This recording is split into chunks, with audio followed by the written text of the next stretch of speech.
going to be launching a tasty pastry. It's a low-carb Pop-Tart. It's got 3 to 4 grams of net carbs, and we love this show. This is our best place to be in LA.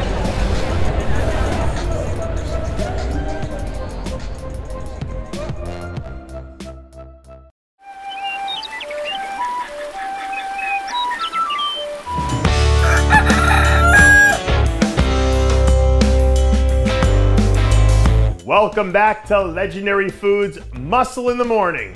I'm Dave Palumbo, and today is Thursday, October 7th, 2021. And let's find out what's going on in the world of bodybuilding and fitness.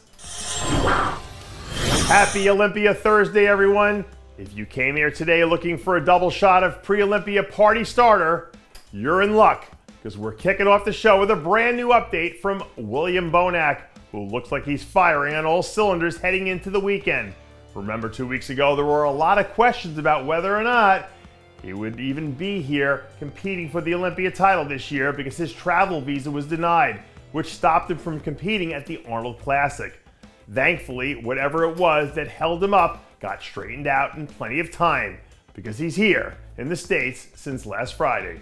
And in less than 48 hours from now, we'll find out whether or not this version of William is good enough to beat out Big Ramy, Hattie, and the rest of the crew that will all be fighting for one of those coveted top 5 Mr. Olympia placings. Now, on last week's show, when we talked about William Bonac and some of the other various travel issues that certain athletes might be dealing with, we said that we thought this could potentially have a big impact on this year's contest. And so far, it looks like that's turning out to be true to some degree, thanks in large part to Nathan De Asher announcing that he was planning to skip the Olympia because of those travel restrictions that we just talked about.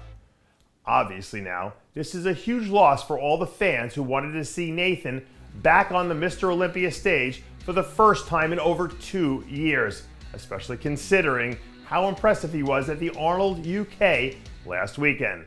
But this is the world we're living in right now.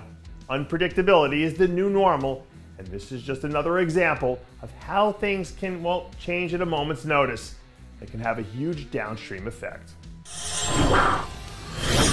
In addition to Nathan's announcement a few days ago, we also heard from rookie Vlad Sirocco that he was pulling out of the Olympia this year due to travel restrictions as well.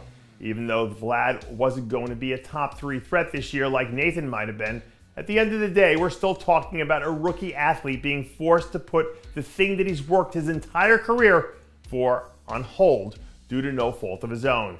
Yeah, he's young and he still has plenty of time to qualify and make it back to the Olympia again, but there are no guarantees in sports. In most cases, you just don't know. You can't predict what might happen today or tomorrow, let alone a year from now.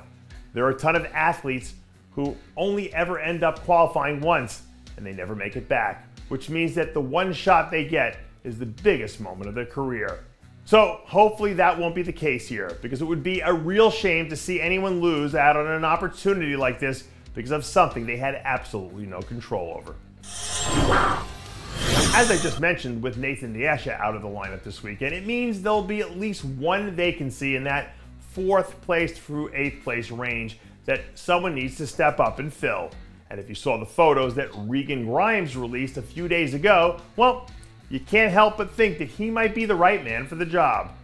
According to Regan, he'll be somewhere in the neighborhood of 260 pounds when he steps on stage in a few days. That's almost 40 pounds heavier than when he made his Olympia debut back in 2018. By and large, I think most people have always looked at Regan as someone who had the potential to be a top 10 Olympian. And with Nathan out of the lineup and Regan coming in at his all-time best, this might finally be the year that we see him step up into that role. And that does it for yet another edition of Muscle in the Morning. I'm Dave Palumbo, reminding you to always be true to your passions, and make sure to follow us on Facebook, Twitter, and Instagram.